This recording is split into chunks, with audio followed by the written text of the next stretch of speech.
स्वाहा तत्सवितुर्वरेण्यं भर्गो देवस्य धीमहि धियो यो नः प्रचोदयात्। देव सब कुछ देने वाले परमात्मा। तो ये जो जगत है और ये वेद का ज्ञान है, इससे हे परमेश्वर आप इस ज्ञान से तुम आप वेद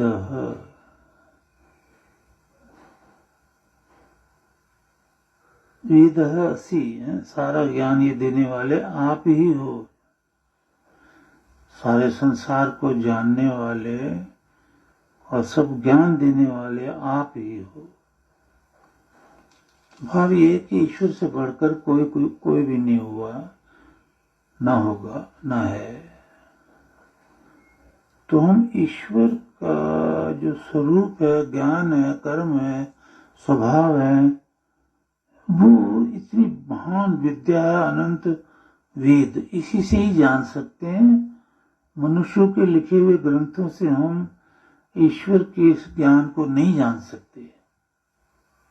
मनुष्य की बुद्धि थोड़ा सा जानने वाली है, ईश्वर की बुद्धि सब कुछ जानने, बुद्धि है ही नहीं उसमें, निराकार है, सब कुछ जानने वाला वो है। वेद और ऋग्वेद आदि भी उसी ने दिए हैं। चारों वेदों का ज्ञान भी उसी से निकलता है। ये आज विचार करना, सोचना, समझना आदमी के बस का रहा ही नहीं। इतनी सी बात कि वेद ईश्वरी वाणी है और अनंत ज्ञान ईश्वर ने वेदों में दिया है। वेद हमें दिए हैं ज्ञान के लिए, पृथ्वी भगवान ने रची है। ऐसा ईश्वर वेदों में जो कहा गया वही है।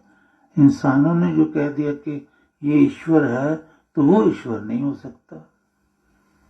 ईश्वर ने जो कह दिया वेदों में कि मैं ये हूं ईश्वर, बस वही ईश्वर है।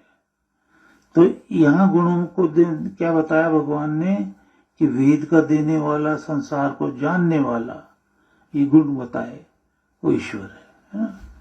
जो वेदों को नहीं जानता, वेद विद्या नहीं दे सकता, और जो ऋग्वेद आदि को नहीं जानता, संसार की रचना नहीं कर सकता, वो भगवान नहीं हो सकता। ये सोचना पड़ेगा, है ना? दर्शन है गुरु का दर्शन देख निहाल, गुरु सेवक की पूर्ण गाल, गुरु परमेश्वरी को जान, जिस्तन भावे सो परमाण। तो गुरु की महिमा कथन न जाए, पार ब्रह्म गुरु रहा समाए।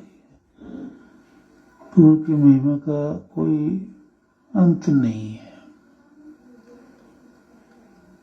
गुरु के बिना ये जीवन भी खराब हो जाता है, अगला जन्म भी खराब हो जाता है।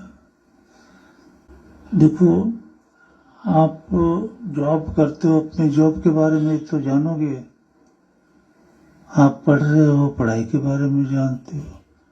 खेती कोई कर रहा है, खेती, ईश्वर के बारे में भी तो जानना है ना।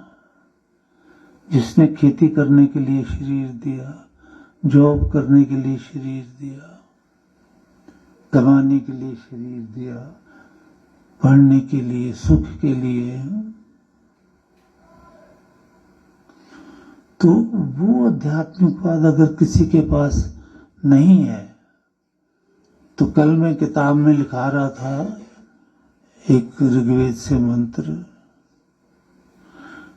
भगवान कहता है अगर उसके पास गुरु का ज्ञान नहीं है वेदों का, तो वो इंसान कहलाने लायक भी नहीं है। और ये वचन वेद के हैं, ईश्वर के हैं, कि वो इंसान नहीं कहला सकता, जानवर। भूमि भार भूता, भूमि के ऊपर वो भार है। मनुष्य रूपेण मृगा चरंती, शक्ल तो मनुष्य की है, लेकिन है जानवर। तो ये बड़ी गहरी गहरी ज्ञान की बातें आप ही लोग सुन पाते हो, आम इंसान नहीं सुन रहा। इसलिए वेद को वो जानता नहीं, इंसान को भगवान का दंड मिल रहा है। आज कोई भी संसार में सुखी नहीं है, चैन नहीं है। वही सुखी है जो वैदिक गुरु के ज्ञान को समझते हैं, वेदों को, गुरु सेवा में, भगवान की सेवा में। भगवान की सेवा है अग्निहोत्र यज्ञ, वेद सुनना, नाम सिमरन, योगाभ्यास, ये भगवान की सेवा है। और गुरु की सेवा तन मन धन प्राण से की जाती। तो ये जो संस्कृत भाषा है वो भगवान की दी हुई वाणी है, उसी में वेद है। जो स्कूलों में पढ़ाई जाती है ना, वो दिव्य वाणी नहीं है। वो संस्कृत भाषा जो ईश्वर ने हमें दी, उसमें से निकाल करके मनुष्यों ने, हमने ये भाषा साथ साथ जोड़ी। तो जो वेद सुनते हैं वो महान है। ईश्वर की आज्ञा ही है कि श्रुतम तपः श्रुति शुद्ध करना। तेरे को कान दिए ना तो वेद सुन, ईश्वर कहता है। अब आजकल जो जो सुनते हैं वो तो मनुष्य के बनाए हुए ग्रंथ हैं।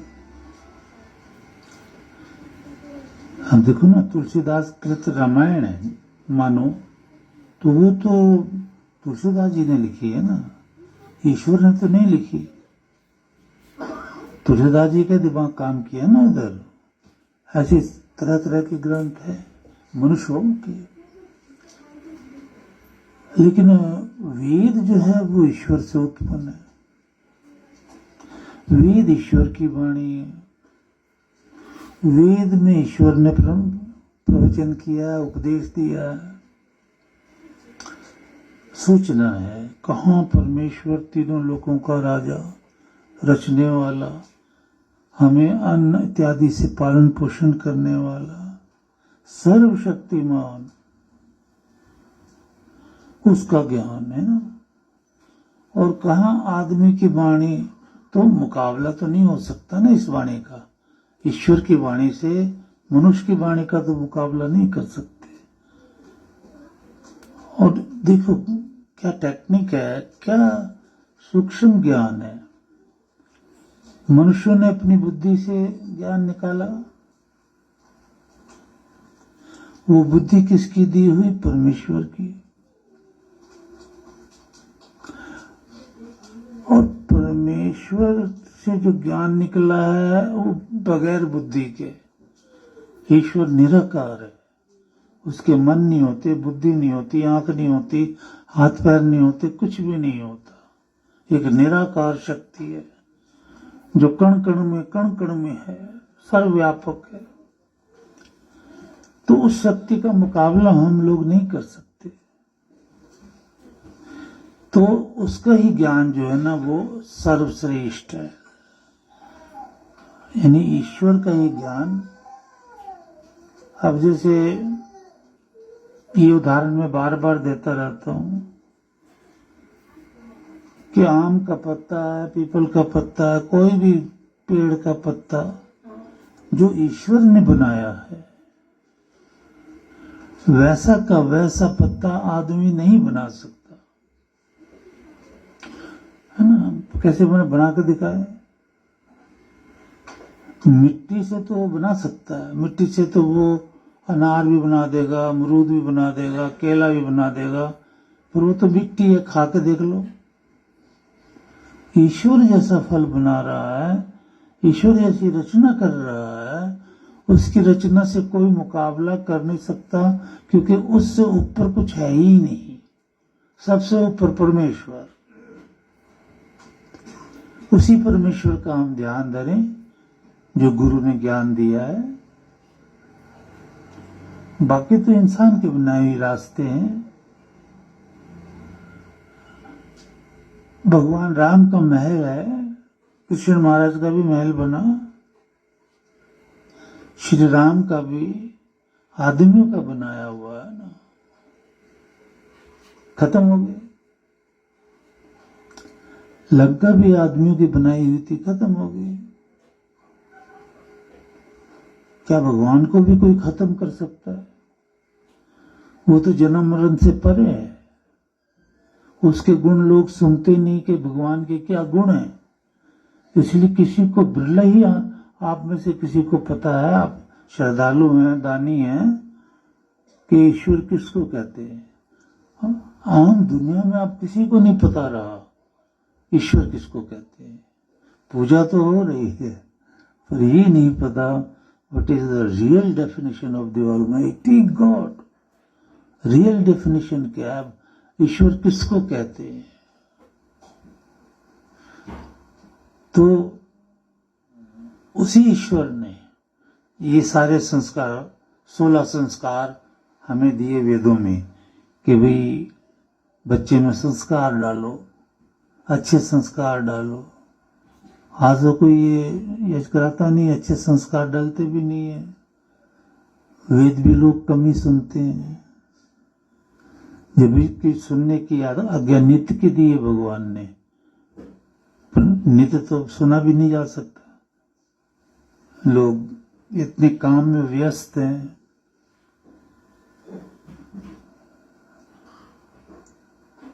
दरअसल वैराग्य के बिना ज्ञान पूरी साधना होती नहीं है। तो जो हमारा मोटो है अंतिम, गौर करें, वो तो ईश्वर प्राप्ति है। और ईश्वर प्राप्ति वैराग्य के बिना नहीं होती।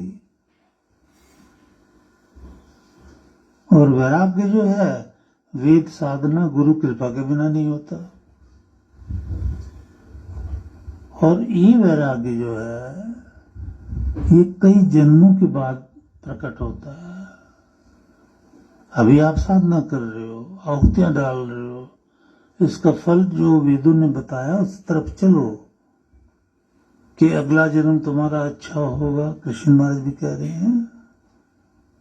फिर वहां से साधना चलेगी वेद की, उससे तो किसी भी जन्म में आप ईश्वर को पालोगे, वैराग्य आ जाएगा। अभी तो नहीं आएगा, अब तो जो मर्जी कर लो आएगा ही नहीं, रहोगे ही संसारी काम में फंसे हुए। पर अगर गौर से सोचा जाए, जो ऋषियों ने कहा, वेदों ने कहा, वैराग्य किसको बोलते हैं, ये किस में आता है? बड़े भारी कोई तपस्वी में आएगा। पहला लक्षण वैराग्य का मैंने आपको कई बार बताया, दृष्टानुश्रवक विषय वितरणस्य वशीकार संज्ञा वैराग्यम। दृष्टा अनुश्रवक, देख रहा है, दृष्टा मैं देख रहा हूं सारा, उसमें अच्छी चीज भी देखी जाती है, गंदी चीज भी देखी जाती है, बुरी चीज भी देखी जाती है, गाली गलौज सुना भी जाता है, पता नहीं क्या क्या देखना, क्या क्या सुनना है। तो इस इंद्रियों पर अंकुश लगाना साधना के बाद ही होगा वैसे। तो दृष्टा देखा, उसके बाद श्रवक सुना, मैंने सुना मेरे को कोई गाली दे रहा है, कोई कुछ कह रहा है, या कोई प्रशंसा कर रहा है। तो दृष्टा अनुश्रवक विषय, ये जो विषय है देखने सुनने का, चखने का, सूंघने का, स्पर्श करने का,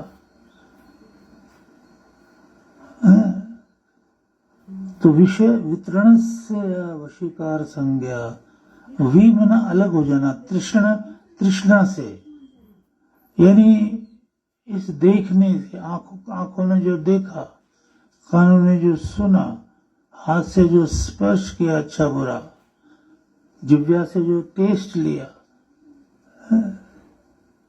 तो आंख, नाक, कान, जिव्या और सूंघना, सूंघ के पता किया खुशबू आ रही है, बदबू आ रही है, ये 5 इंद्रियों से विघ्न अलग हो जाओ। तृष्णा तृष्ण वितरण से वशीकार संज्ञा वैराग्यम। अगर इस तरह से कोई अपने को वश कर लेता है, समझो वो वैरागी है। लेकिन देखते ही गुस्सा आता है, सुनते ही क्रोध आ जाता है, चखते ही चेष्ट आ जाता है, सूंघते ही पता चल जाता है अच्छा बुरा है, उसकी प्रशंसा में लग जाते हो। अगर बुरा टेस्ट आता तो मुंह बना लेते हो, मतलब सब फील करते हो।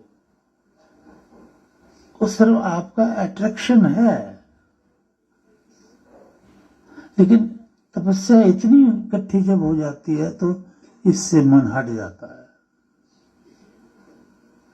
देखा सुना अच्छा, कोई लेना देना ही नहीं है, ज्ञान है बस, ज्ञान से सॉल्व करते हैं। पर निंदा द्वेष चुगली क्रोध ये वो, इससे वो इंसान अलग हो जाए। पर बातों से नहीं होता, साधना सेवा भक्ति करते रहो। मैं बता रहा हूं कोई अगला जन्म हो सकता है उससे, अगर अब नहीं करोगे तो आगे कभी भी नहीं होगे।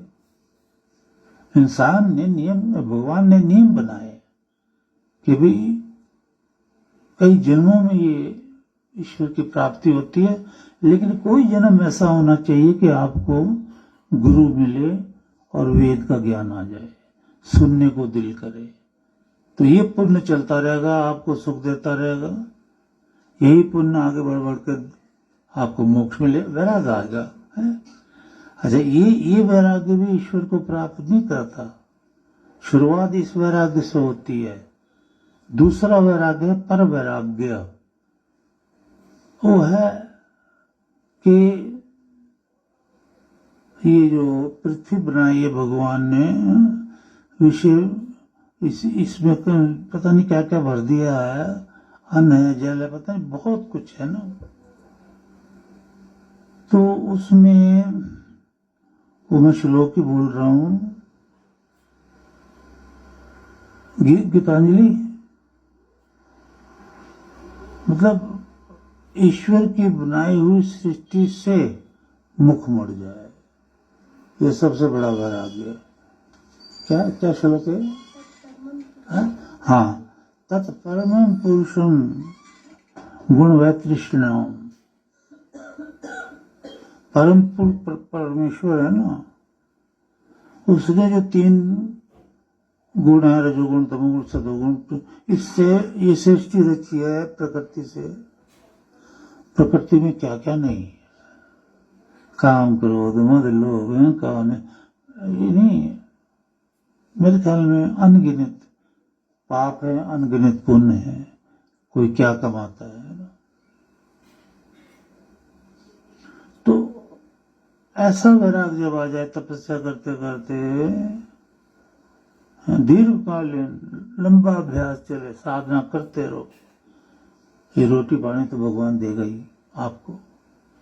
पर इससे ज्यादा इच्छा जब कर लेता है इंसान, तब गड़बड़ हो जाती है। वैराग कहाँ है? अभी ऋषि मुनि लोग जो है, तपस्वी लोग, पहले तो तपस्या करते हैं, बाद में ऋषि मुनि बनते हैं ना। तो ये जंगल में बैठ के पत्ते पे रोटी खा रहे हैं, कोई कंदमूल ही खा रहा है। भरना तो पेट को ही है ना, कि जिंदा रहें, इस शरीर से तप करें। और हर चीज सॉल्व कर देता है इंसान। देखो, उनको अगर वैराग होता तो क्या करते जंगल में।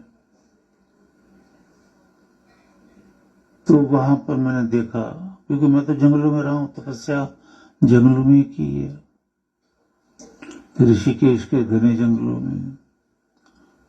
तो वहां मैंने ये देखा कि इंसान को सर्दी लगना बंद हो जाता है, गर्मी लगना बंद हो जाता है। साधना है ना। ऋषि महाराज कह रहे हैं शीतोष्ण, शीत और उष्ण, गर्मी और सर्दी समान एक समान हो जाए, शीतोष्ण दोनों में समान हो जाए, न सर्दी लगे न गर्मी लगे। तो ये समस्या भी दूर कर देता है परमेश्वर। कि भाई तुम्हें सर्दी लग रही है, गर्मी लग रही है या बरसात महसूस हो रही, कोई नहीं। दूसरे मैंने देखा कि मन कोई भी हमारे साथ तो उसी पुल पे, उसी झरने से आज वो टाइगर पानी पीता था, उसी से हम पीते थे। ये सतयुग का नजारा मैंने वहीं देखा। उसी पे बर्तन धोते थे, उसी पे नहाते थे, उसी पे हम कपड़े धोते थे, उसी पे टाइगर आता था, पी के चला जाता था, बस कहता कुछ नहीं था। सांप भी हमारे इर्द गिर्द रहते थे, कोबरा भी रहता था। मैं एक ज्ञान दे रहा हूं, मैं अपने को बुराई नहीं कर रहा। तो ये समस्या भी भगवान दूर कर देता कि वो तुम्हें काट नहीं सकते, बस डर से मतलब निर्भय कर देता परमेश्वर। गुरु कृपा सबसे बड़ी गुरु कृपा होती है, तो फिर परमेश्वर की कृपा बरसती है, तभी बरसती, वैसे नहीं बरसती, गुरु के जरिए ही बरसती है। देवे भीर मानुषे जने। तो ये वैराग चाहिए। अब आज के जमाने में एक भी वैराग्य का लक्षण थोड़ी है। पहला ही वैराग्य कहाँ किसके पास कि दृष्टानुश्रवक देख कर भी, सुनकर भी क्रोध ना आए। तो साधना करते रहो, अपने आप आएगा। कोशिश जरूर करनी चाहिए थोड़ी बहुत कि भी क्रोध ना आए, लोभ ना आए, पाप क्रोध मतलब ना हमें तंग करे, लेकिन हटेगा अपने आप ही ईश्वर कृपा से, गुरु कृपा से। ये वेद वाक्य है कि आप जब साधना कर रहे हो, सेवा करोगे, तो वो हटा के छोड़ेगा। ईश्वर भी गुरु भी, ईश्वर गुरु के अंदर ही है, और कहाँ है? वैसे तो वो दिखाई देता नहीं है। गुरु दर्शन ही, ईश्वर का दर्शन भगवान ने कहा है, खुद ही कहा भगवान ने वेदों में। हर जगह मैंने आपको सुनाया है कि ईश्वर कह रहा है कि मेरे पास बाद की बात है भैया, सीधे गुरु के पास जाओ जो वेद का ज्ञाता है, मेरे पास ना हो। क्यों? मैं निराकार हूं। कारण भी ऋषियों ने बताया कि ईश्वर मना क्यों कर रहा है। ईश्वर कह रहा है मैं निराकार हूं, मुझे इन आंखों से, अर्जुन को कह रहे ना कृष्ण, हे अर्जुन तू मुझे इन आंखों से नहीं देख सकता, तो जा कहाँ रहे हो फिर? दर्शन कहाँ कर रहे हो? सब जगह नजारा लगा हुआ, दर्शन दर्शन दर्शन। ईश्वर कहता तू मुझे इन निगाह से, इन आंखों से नहीं देख सकता, तो नहीं देख सकता, बस वो तो अंदर है। तो साधना से जब वैराग आएगा, फिर अंदर आंखें मिच के, अंदर ही तो है सारे नजारे। तो ईश्वर की भक्ति, ये ईश्वर की भक्ति है। आज जो ये शुभ मुंडन संस्कार हो रहा है, किसने कहा ये करने को? ईश्वर ने कहा। आप ईश्वर की आज्ञा मान रहे हो, ईश्वर प्रसन्न है आपसे, गुरु प्रसन्न है आपसे। कई बार तो ऐसा हुआ, आपको पता ही है कि 3 दिन रुक के, 4 दिन रुके, फिर मैं उनको दर्शन देने यहाँ नहीं आया, ना मैंने यज्ञ किया। अगर यज्ञ किया तो ऊपर से ही कर दिया, पर मिला नहीं मैं। तो ये ईश्वर के बनाए हुए कुछ नियम है, कुछ मौज है। अब इसको अगर आप कॉपरेट नहीं करोगे तो आपकी भक्ति तो गई। आपने अपनी मर्जी से हमसे थोड़ी भक्ति करानी है। भक्ति तो ईश्वर की मर्जी और गुरु की मर्जी होती है। अभी पूरी तरह से ज्ञान नहीं हो रहा ना। ईश्वर ने कहा कि 75 साल की आयु के बाद योगी जो है अपनी मस्ती में अकेला रहे, बस न किसी से मिले और न कोई यज्ञ हवन करे। बिल्कुल मन आज्ञा दे दी है। तो मैंने ये आज्ञा सबको सुनाई हुई है, फिर भी मैं यज्ञ करता हूं कि जगत का कल्याण हो ना। वो करनी है हमने यज्ञ, ईश्वर से आज्ञा ले लेके हमने यज्ञ करने हैं। हालांकि वेद मना करता है, ईश्वर मना करता है। अब एज में आप तपस्या करो, एकांत में रहो, न किसी से मिलो, न कोई यज्ञ करो, न कोई वार्तालाप करो। शिष्य तुम्हारी सेवा करें, बस उन्हें सेवा से सुख मिलेगा। हर प्रकार से तुम्हारी देखभाल करे। तो मैं देख रहा हूं कितने शिष्य, नाम नहीं ले सकता मैं, वाकई में ऐसी देखभाल करते हैं कि हम सुखी हैं, उन्हें महापुण्य है।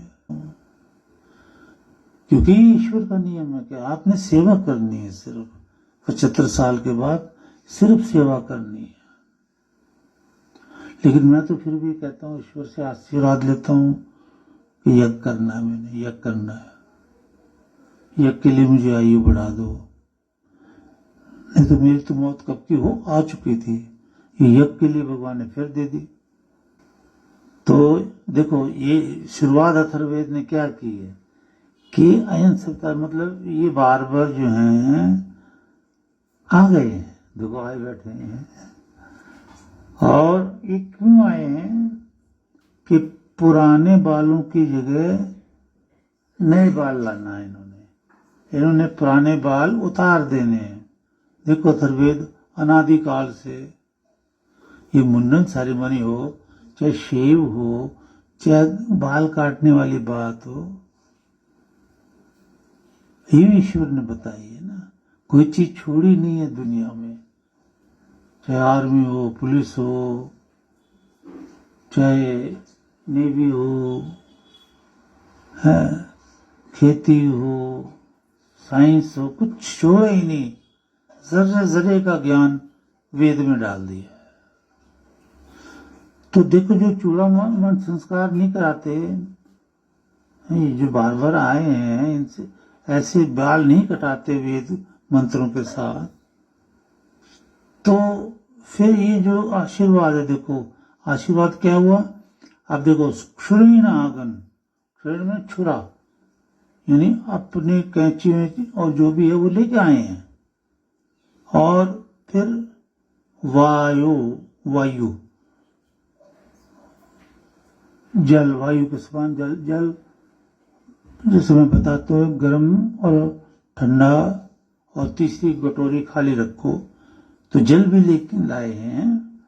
तो और उष्णेन उदकेने ही, गर्म, उष्ण मतलब गर्म जल लेके आओ है, तो गर्म जल भी है। तो ये सचेत सा, ये जो ज्ञानी है, मतलब वेद के जो ज्ञाता हैं, चैतन्य आदित्य रुद्रा वस्व, ये ब्रह्मचारी हैं, आदित्य रुद्रा और वस्व, वेद के ज्ञाता महान आज संसार में जिधर भी ये ज्ञानी हैं, तीनों को बताया भगवान ने। तो उन दंतु इस बालक पर कृपा बरसाए हैं, ये ब्रह्मचारी जो हैं इस बालक पर कृपा बरसाए। और राज्य सोमस्य, इस बालक का जो प्रचेत सह ज्ञानी लोग वह पता मुंडन संस्कार करें। तो जो वेद के ज्ञानी ऋषि मुनियों ने ही श्री राम का भी किया, हर एक का करते थे ना। तो ये तरीका बताया भगवान ने अथर्ववेद मंत्र में कि इस तरह से करो, बार बार को बुलाओ, वो अपने कैंची कंघा वगैरह जो भी है साथ में लेके आएंगे, गर्म पानी लाओ। देखो एक एक चीज समझा रहे हैं। जब कृषि की मंत्र आते हैं तो उसमें मैं बताता हूँ ना कि भगवान कहता बैल हो, वो क्या कहते हैं, कंधे पे उसको जुआ रखो, कैसे बता रहे हैं, जैसे टीचर बताता है। ये हो, फिर वो उसको वो लगाया हो, हल लगाया हो, पीछे जोड़ा हुआ हो, उसको चलाओ बैल को तो वो जमीन खोदेगा। मैं कहता हूँ भगवान ने क्या क्या नहीं दिया है। अब कृषि तो लोग कर रहे हैं, भगवान का नाम गायब है। देखो अपनी मर्जी से जो नाम रखे हो वो भगवान के नाम थोड़ी होते हैं। हम कौन होते हैं, आप कौन होते हो कि आप भगवान का नाम रखोगे? ये तो हो ही नहीं सकता। नामकरण संस्कार तो हम लोगों का होता है, आप लोगों का होता है। ईश्वर का तो नामकरण संस्कार नहीं होता। कोई बता सकता है हमारी संगत में कि ईश्वर का नामकरण संस्कार हो या कोई भी कर्म नहीं हो सकता? देखो, नामकरण संस्कार जो है जीवात्मा का नहीं रखा जाता, वो तो दिखती भी नहीं है। आप हम जीवात्मा है, नाम तो शरीर का रखा जाता है, ईश्वर का शरीर है ही नहीं। तो नामकरण संस्कार नहीं होता ईश्वर का। ईश्वर ने अपने नाम खुद ही बताए वेदों में, ये मेरे नाम है। उन नामों को आप तो बोलते हो, अभी जैसे बोल रहे हो भूर्भुवः स्वः, ये सब ईश्वर के नाम है। सोमय स्वः, अग्नि स्वः, प्रजापते स्वः, भूर्भुवः स्वः, अग्निवायुवादित्यभ्यः स्वः, ये सारे ईश्वर के नाम है, भगवान ने बनाए। आप जाप कर रहे हो, उनका पुण्य मिल रहा है आपको। इंसानों ने जो भगवान के नाम बनाए, नाम दिया है, वो गलत है। इंसान भगवान का नाम रख ही नहीं सकता, और नाम तो शरीर का रखा जाता है। जीवात्मा का तो जीव नाम है ही, ऑलरेडी है। अच्छा, अब देखो इसमें क्या है कि प्रजापति दीर्घायुत्वाय, बच्चे की लंबी आयु हो, बच्चे की लंबी आयु तो हो तो रहा है मुंडन संस्कार, पर भगवान आशीर्वाद दे रहा है कि इस बच्चे की लंबी आयु हो, और होती है, क्योंकि ईश्वर का, गुरु का आशीर्वाद है। ये वचन गुरु के मुख से निकलवा रहा है, बोल रहा है ईश्वर कि दीर्घायुत्वाय चक्षुषे, और आंखों का रोशनी भी ठीक रहे, इसलिए मुंडन संस्कार कर रहे हैं। फजूल में नहीं है कि जी मुंडन संस्कार, वेद तो बहुत बड़ी विद्या है ना। तो वेद समझा रहा है बच्चे की आंखों की रोशनी भी लंबी हो, 100 साल से भी ज्यादा, और दीर्घ आयुत्वाय, लंबी आयु हो। आज इंसान इन मंत्रों को भूल गया। अब इसमें भी दिव्य आप है, दिव्य जल है, ये भी लगाया जा रहा है। ये पानी आम नहीं है, ये दिव्य है, डिवाइन है ये। क्यों? दीर्घ आयुत्वाय, कि लंबी आयु हो। फिर दूसरे मंत्र में भी भगवान कह रहा बच्चे की लंबी आयु है। ये हर मंत्र में बता रहा भगवान। अब देखो, सोचो आप, ये बच्चा जब इसने जन्म लिया, छोटा सा था, कुछ भी नहीं जानता था।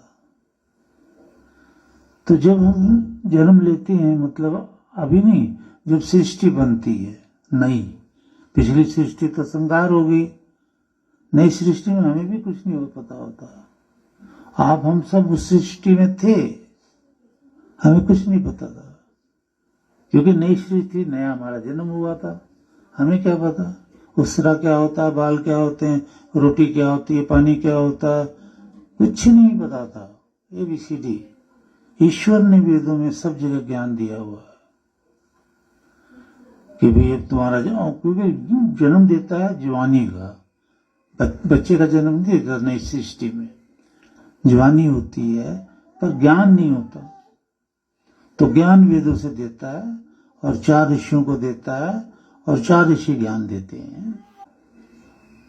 तो सारी जिंदगी सेफ रहता है बच्चा इन्हीं आशीर्वादों से। मुंडन सेरेमनी चल रही है, आशीर्वाद देखो क्या कमाल के हैं इसमें।